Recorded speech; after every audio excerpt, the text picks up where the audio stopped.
Act chapter 13 में हम पढ़ते हैं a man after my own heart, ऐसे कह दिया। तो इसका मतलब हम भी दावीद का जीवन को सीखना यही है कि कोई गलती हो जाता है तुरंत माफी मांग के अपना रिश्ता परमेश्वर के साथ हमेशा सही करते रहना है और हम्बल रहना है, हमेशा दीन और नम्र और हलीम परमेश्वर के वचन के अधीन में रहना है। कई लोग बोलते हैं मुझे बाइबल पढ़ना नहीं आता है। मैंने बोला कोई बात नहीं, आप वो हृदय उंडेल के बातचीत करो परमेश्वर से और किसी से एक वचन रोज पढ़ के सुनो और सुनने के बाद बार बार उसको सीखो। ऐसे सुन सुन के भी हम सीख सकते हैं। यीशु मसीह के नाम से आप सब शुभ संदेश के दर्शकों को फिर से मैं स्वागत करती हूँ, धन्यवाद करती हूँ। परमेश्वर ने हम सबके जीवन में एक और दिन जोड़ा है।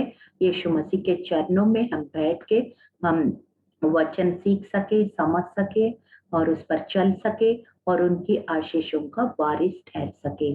छोटी सी प्रार्थना के साथ इस कार्यक्रम को हम शुरुआत करेंगे।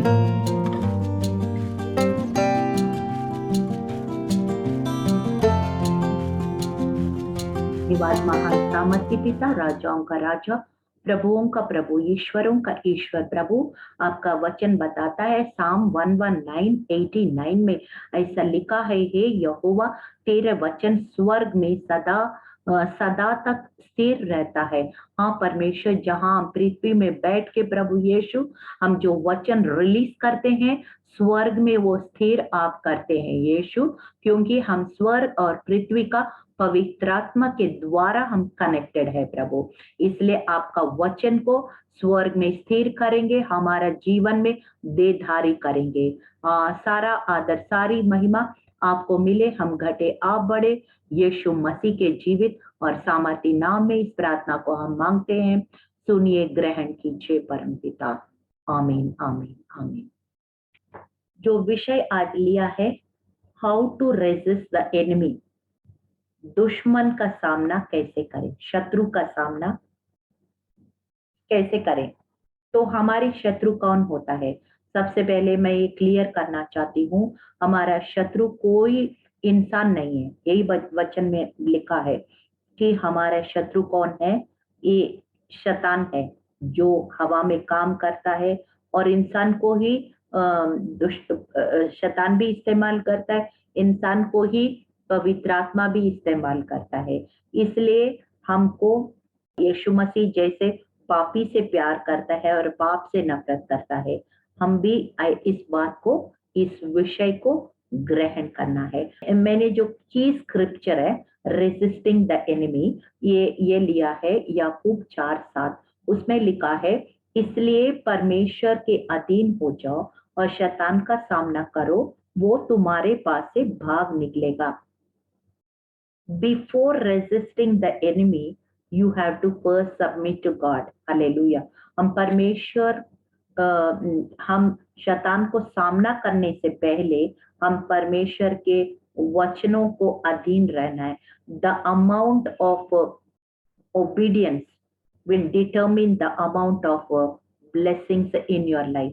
कितना आप वचन को अधीन हो जाते हैं, उतना ही आप शत्रु को सामना कर पाते हैं, उतना ही परमेश्वर की आशीषों का आप वारिस बन पाते हैं। साम 91:1-3, भजन संहिता 91 बड़ा अच्छा लिखा है ना कि परम प्रधान की छाया में छाया हुए स्थान में बैठा रहे, वो सर्वशक्तिमान की छाया में ठिकाना पाएगा।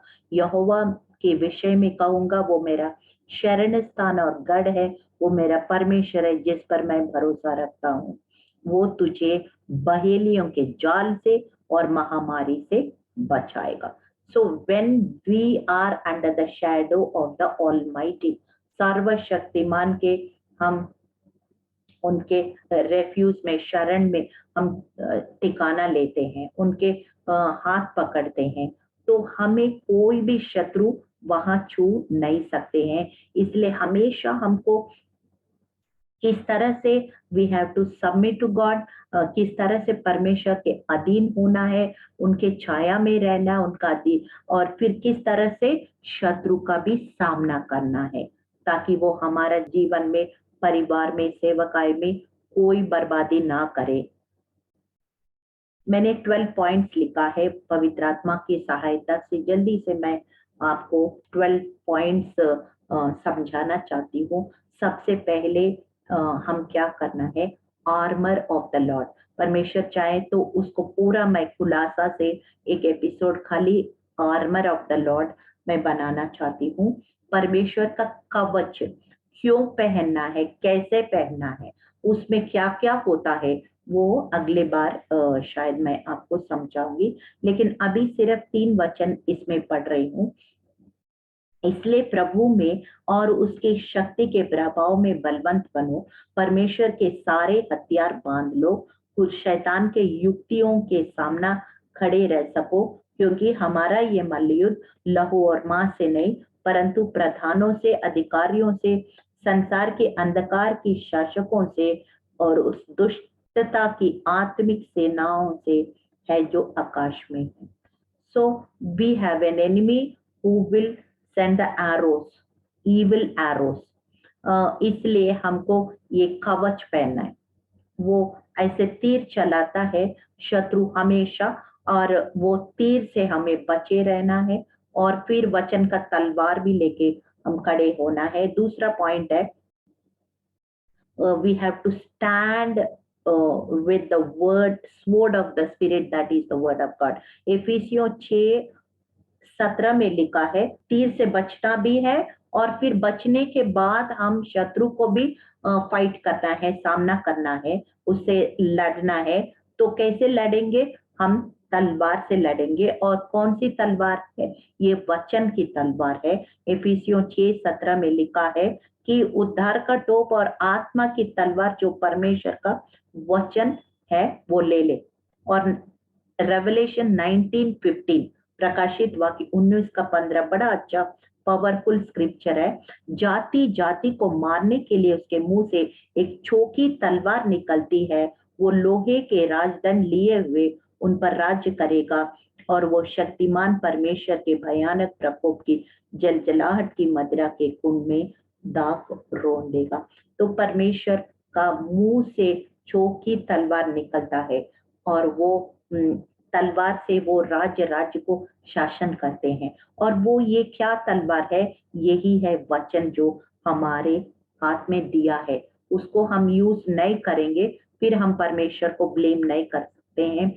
जितना हम सीखेंगे, समझेंगे और उसको घोषणा करेंगे और तलवार चलाना सीखेंगे, उतना ही हम शैतान के तीरों से बचे रहेंगे और शत्रु से दूर रहेंगे।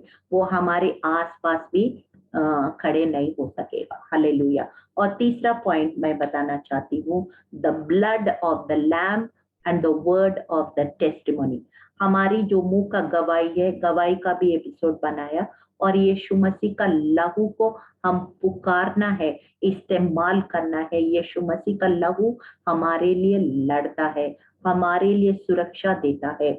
और इसी वचन रेवलेशन 12:11 में लिखा है, मेमने के लहू के कारण, अपनी गवाही के वचन के कारण उस पर जयवंत हुए। तो how did the apostles overcome? कितना विरोध हुआ उनको, और कैसे वो सामना किया, कैसे जय पाया, कैसे पूरा पृथ्वी को उतल पुतल किया? वो मेमने के लहू और मुंह का गवाही, ये भी बहुत इंपॉर्टेंट है। और ये इस्तेमाल करके हम शैतान का सामना कर सकते हैं, शत्रु का सामना कर सकते हैं। सबसे पहले मैंने क्या बोला? आर्मर ऑफ द लॉर्ड, परमेश्वर के कवच को, ऐसे जैसे ये कपड़े में हम पहनते, युद्ध में ऐसे नहीं जा सकते, पूरा कवच को पहनना पड़ता है, क्योंकि शत्रु तीर चलाता है, वो कवच को पहनना है। दूसरा, वचन का तलवार लेके खड़े होना है। और तीसरा, यीशु मसीह का लहू को पुकारना है अपना मुंह से। दो तरह का गवाही होता है, एक तो यीशु मसीह का गवाही यानी कि सुसमाचार, उसने हमारे लिए क्या किया, वो भी एक गवाही है, प्रभु का गवाही है। और उसने हमारे जीवन में क्या काम किया, ये भी गवाही है। तो इस तरह से गवाही देते रहेंगे, लहू को पुकारते रहेंगे और शैतान को हम सामना कर पाएंगे। और फिर fourth point, praise and worship, स्तुति आराधना क्यों करना है कि वो बार बार मैंने बताया है, और यहाँ पे ये वचन बहुत ही पावरफुल है। साम 149:6-9, उनके कंठ से परमेश्वर की प्रशंसा हो, उनके हाथों में दो धारी तलवार रहे कि वे जाति जाति से पलटा ले सके, राज्य राज्य के लोगों को ताड़ना दे, और उनके राजाओं के जंजीरों से और उनके प्रतिष्ठित पुरुषों को लोहों की बेड़ियों से जकड़ रखे, और उनका ठहरा हुआ दंड देंगे। उसके सब भक्तों की ऐसा ही प्रतिष्ठा होगी। यहोवा की स्तुति करो। जब हमारे मुंह से भी जब स्तुति करते हैं, वचन से ही गीत गाओ ज्यादातर। और यह भजन संहिता पूरा एक सॉन्ग्स है।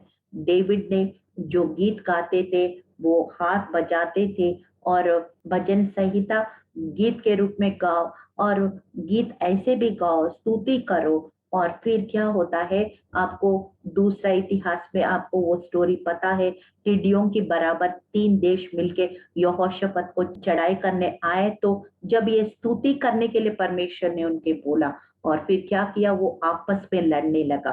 There will be confusion in the enemies camp. When you praise and worship, you don't have to fight, God will fight for you. Hallelujah. इस तरह से ये स्तुति आराधना भी एक बहुत बड़ी हथियार है जो हम शैतान को सामना कर सकते हैं। और फिफ्थ पॉइंट मैंने लिखा है, you have to be regular to your local church and you have to have fellowship with believers. इब्रानियों 1 वचन मैं पढ़ती हूँ, मैं कुछ भी अपने मन से नहीं कहती हूँ, जो वचन में लिखा है वही मैं आपको सिखाती हूँ। हिब्रूस 10:25, इब्रानियों 10:25, एक दूसरों के साथ इकट्ठा होना ना छोड़े जैसे कि कितनों की रीति है, पर एक दूसरों को समझाते रहे, और जो जो उस दिन को निकट आते देखो, तो और भी अधिक ये किया करो। तो और भी बहुत सारे वचन हैं। पुराना नियम में सबत बोलते थे, कैसे विश्राम दिन को बहुत ही जरूरी है। परमेश्वर ने इस्राएलियों को कहा उस दिन कोई काम नहीं कर सकते हैं, खाली विश्राम दिन मतलब परमेश्वर का आराधना और स्तुति, और उनके लिए एक दिन पूरी तरह से नियुक्त किया है। अभी हम संडे जाते हैं, और उसके बाद हम चर्च को रेगुलर होना बहुत जरूरी है। कई लोग, कोई रिश्तेदार आ गया, थोड़ा सा बारिश आ गया, थोड़ा सा सर्दी या कुछ हो गया, इतना इरेगुलर होते हैं। तो ऐसे इरेगुलर होने से या मतलब ये हल्का लेने से हम सीख नहीं पाएंगे। चर्च और फेलोशिप, संगति रखना बहुत ही जरूरी है। वचन बताता है जैसे जैसे उस दिन मतलब परमेश्वर का आगमन, रैप्चर, जैसे वो दिन नजदीक होता है, वैसे तुम ज्यादा से ज्यादा परमेश्वर के बातों में मतलब संगति में बने रहना है। उसके बाद 6th पॉइंट मैंने लिखा है, टाइप्स एंड ऑफरिंग्स।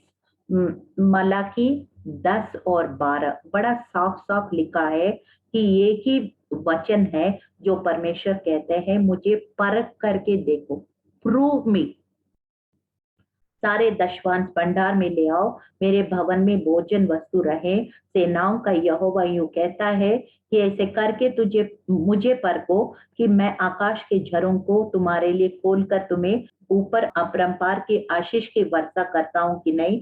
तुम्हारे लिए नाश करने वालों को गुड़कूंगा कि वो तुम्हारी भूमि का उपज नाश ना करे, और तुम्हारी दाखलताओं के फल कच्चे ना गिरेंगे। सेनाओं का यहोवा का यही वचन है, और सारी जातियां तुझे धन्य कहेंगी, क्योंकि तुम्हारा देश मनोहर देश होगा। सेनाओं का यहोवा का यही वचन है। आज के समय में जब महंगाई इतना बढ़ते जा रहे हैं और बहुत सारे लोग फिनेंशियल प्रॉब्लम्स को बहुत सामना कर रहे हैं, तो हम इस समस्या को कैसे सामना कर सकते। इवन इन योर पॉवर्टी, अगर आपके पास थोड़ा सा भी है, उसी में से जैसे किसान बीज को निकालता है, अगले साल बोता है, वैसे ही हमको 10वां अंश निकाल के अपने लोकल चर्च में देना है, क्योंकि परमेश्वर ने वादा किया है, मुझे परख करके देखो, मैं आसमान को खोल के ऐसे दूंगा। और दूसरी पॉइंट है, नाश करने वालों को गुड़कूंगा। और तीसरी पॉइंट है, तेरा दाख लता में दाख का फल कच्चा ना गिरेंगे। मतलब बहुत सारे, ये पूरा 3 वचन से ही पूरा एक मैसेज बना सकती हूँ, लेकिन मैं आपका बताना चाहती हूँ, आप बीज बोते रहना है। कलीसिया में परमेश्वर के लिए नहीं चाहिए, लेकिन सुसमाचार को फैलाने के लिए, वचन को फैलाने के लिए, कलीसिया चलाने के लिए पैसा चाहिए। तो हमको टाइप्स और ऑफरिंग्स भी देना है, 6th पॉइंट। और 7th point, fasting and prayer, caring for the poor and needy. मतलब वो उपवास प्रार्थना करना है, दरिद्रों को और जरूरतमंद को ख्याल रखना है। ये एशिया 58 में पूरा इस बात का जिक्र है, मत्ती 6 में भी इस पूरा बात का जिक्र है। और मैं पढ़ नहीं सकती क्योंकि बहुत समय हो जाएगा। 6 to 9 अगर पढ़ेंगे तो उसमें लिखा है, ये वो उपवास नहीं है जो दासों को अंधेर सहने वाला जुआ को तोड़कर उनको छुड़ा लेना, उनका जुआ को टुकड़े टुकड़े कर देना और भूखों को बांट देना, रोटी बांटना, अनाथ और मारे मारे फिरते हुए को अपने घर लेके किसी का नंगा देखकर वस्त्र पहना। मतलब कहने का मतलब है, द रियल फास्टिंग इज, जो बंधन में है उनको बंधन से छुड़ाना, जो अन्याय से गुजर रहे हैं उनको न्याय दिलाना। और फिर मतलब कहने का मतलब, कमजोर लोगों के लिए आप मदद और साथ खड़े रहना, और जो गरीब लोग को मदद करना है, ये चैरिटी है। It is also part of this fasting and prayer. और फिर एक जबान का भी फास्टिंग होता है। और ये सारी बातें आपको एशिया 58 और मैथ्यू चैप्टर 6 पढ़ेंगे तो बहुत अच्छा सा खुलासा होता है। और फिर 8 पॉइंट मैंने लिखा है, स्पीकिंग इन टंग्स। ये इसका भी एपिसोड बनाया है कि अन्य भाषा में क्यों हम प्रार्थना करना है। क्योंकि पहला कलीसिया में पेंटिकोस का दिन में जब आग उतरी थी, वो लोग क्या किया, वो अन्य अन्य भाषा में ही बोला है। वही भाषा है जो शैतान को समझ में नहीं आता है, वही भाषा है, स्वर की भाषा है, वही भाषा है जो परमेश्वर स्वयं डायरेक्ट कनेक्शन हो जाता है। इसलिए एक वचन मैं पढ़ना चाहती हूँ, 1 Corinthians 14:2, क्योंकि अन्य भाषा में बातें करता है, वो मनुष्यों से नहीं बात करता है परंतु परमेश्वर से बात करता है, इसलिए कि उसकी बातें कोई नहीं समझता, क्योंकि वो भेद की बातें आत्मा में होकर बोलता है। हमको समझ में नहीं आ रहे, लेकिन हम बहुत सारे भेद की बातें आत्मा में होकर परमेश्वर से हम बातचीत कर रहे हैं, और उसका जवाब ऐसे ऐसे धड़ाधड़ हमें जवाब मिलते हुए देखते हैं जब हम अन्य भाषा में प्रार्थना करते हैं। जब यीशु मसीह सूली पे चढ़ने वाले थे, पतरस, यूहन्ना, याकूब को क्या कहा, क्या मेरे लिए 1 घंटा ठहर नहीं सकता? 1 घंटा अगर अन्य भाषा में आप प्रार्थना करोगे, आपका ऐसी समस्या नहीं है जिसका हल नहीं हो सकता है, क्योंकि it is a very powerful language and it is heavenly language, and when you speak this language, you are directly connected to God and you are speaking mysteries, भेद के बातें बोल रहे हैं। और उसके बाद 9th पॉइंट मैंने ये पढ़ नहीं सकती हूँ समय के कारण, लेकिन 1 Thessalonians 5:15-22, पहला थिस्सलुनीक को 5:15-22 अगर पढ़ेंगे तो वहां एक बात हाईलाइट मैं करना चाहती हूँ। परमेश्वर बोल रहे हैं, आपका परिस्थिति अच्छा हो, आपका परिस्थिति इतना अच्छा नहीं हो, हमेशा प्रार्थना में बने रहना है और हर बात में धन्यवाद करते रहना है और आनंदित रहना है। आपका जेब में पैसा भरा हो आपका जेब खाली हो गया हो, आपका आनंद में बदलाव नहीं होना है कि हर बात में धन्यवाद धन्यवाद धन्यवाद जब करते रहेंगे, परमेश्वर की यही इच्छा है और शैतान भाग जाएगा, क्योंकि वो सोचता है अब ये कुड़कुड़ाएगा बुड़बुड़ाएगा, परमेश्वर का विरोध करेगा, फलाना करेगा, और हम कितना आनंदित रहेंगे और धन्यवाद करते हैं, वो शर्मिंदा हो जाएगा। हालेलुया। तो इस तरह से मैंने कितना बोला है, wearing the armour of God, परमेश्वर के कवच को बांधना है, वचन का तलवार लेना है, मेमने का लहू पुकारना है, अपने मुंह का गवाही और यीशु मसीह का गवाही हमको बोलते रहना है, स्तुति आराधना करना है, regular church and fellowship attend करना है, टाइप्स ऑफरिंग्स देना है, फास्टिंग एंड प्रेयर, उपवास प्रार्थना हमको जरूरी है, क्योंकि जब फरीसी लोग लूक चैप्टर 18 में देखते हैं, मैं 2 बार उपवास करता हूँ, जब फरीसी और सदूसी लोग 2 बार कर रहे तो हम 3 बार भी कर सकते हैं, 1 बार भी अगर खाना हम स्किप कर सकते हैं। और फिर यही नहीं है, उसके साथ साथ हम जरूरतमंद को चैरिटी का काम भी करना है। और फिर 8th point, speaking in tongues, अन्य भाषा में जितना हो सके आप अन्य भाषा में प्रार्थना करते रहना।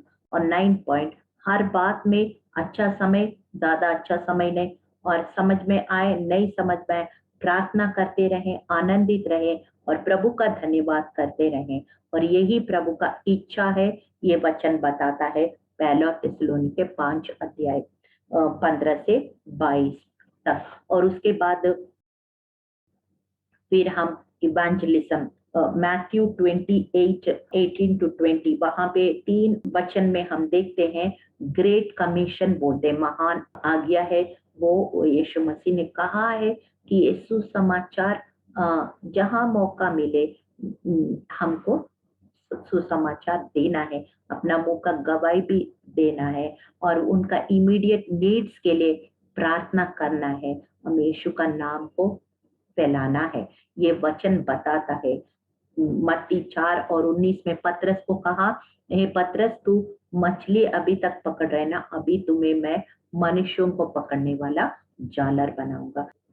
और इवेंजलिज्म के लिए जो वचन वेरी पावरफुल, एक्ट्स चैप्टर 13:47, क्योंकि प्रभु ने हमें ये आज्ञा दी, मैंने तुझे अन्य जातियों के लिए ज्योति ठहराया है, ताकि तू पृथ्वी के छोर तक उद्धार का द्वार हो। Hallelujah, very nice scripture. ऐसे लिखा है, हम उद्धार का द्वार है, लोग हम इस द्वार से आकर यीशु मसीह को पहचाने, ग्रहण करें। ऐसे ज्योति परमेश्वर ने आपको और मुझको ठहराया है। और 11th पॉइंट इज रिपेंटेंस, जैसे दाऊद का बहुत क्लासिक एग्जाम्पल है, हमेशा जब भी गलतियां करते हैं वो तुरंत माफी मांग के अपना रिश्ता जो यहोवा के साथ वो ठीक करता रहा, इसलिए परमेश्वर ने भी उसको after doing so many blunders, कई सारा गलतियां करने के बावजूद भी, एक्ट चैप्टर 13 में हम पढ़ते हैं, a man after my own heart,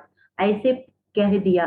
तो इसका मतलब हम भी दाविद का जीवन को सीखना यही है कि कोई गलती हो जाता है, तुरंत माफी मांग के अपना रिश्ता परमेश्वर के साथ हमेशा सही करते रहना है और हम्बल रहना है, हमेशा दीन और नम्र और हलीम परमेश्वर के वचन के अधीन में रहना है। और लास्ट पॉइंट है कि अपना व्यक्तिगत संबंध परमेश्वर के साथ हमेशा मजबूत रखना है, whether it is online, whether it is offline, whether you have a church, whether you have a pastor or no pastor। कई लोग बोलते हैं मुझे बाइबल पढ़ना नहीं आता, मैंने बोला कोई बात नहीं, आप वो हृदय उंडेल के बातचीत करो परमेश्वर से, और किसी से एक वचन रोज पढ़ के सुनो, और सुनने के बाद बार बार उसको सीखो। ऐसे सुन सुन के भी हम सीख सकते हैं, ऐसे अपने हृदय उंडेल के प्रार्थना करो, कुछ भी करो, लेकिन अपना परमेश्वर के साथ बहुत मजबूत संबंध रखो। साम 62:8 में लिखा है, pour out your heart before him, अपना हृदय को उंडेलना ही प्रार्थना है। और क्या है? और परमेश्वर के सामने अपने हृदय उंडेलो। अपना किसी और को बोले ना बोले, परमेश्वर को जरूर अपना हृदय की बातें बोलो, और फिर आप उनकी शांति आपके दिल में वो भर देगा। चलिए छोटी सी प्रार्थना के साथ इस कार्यक्रम को हम समाप्त करेंगे।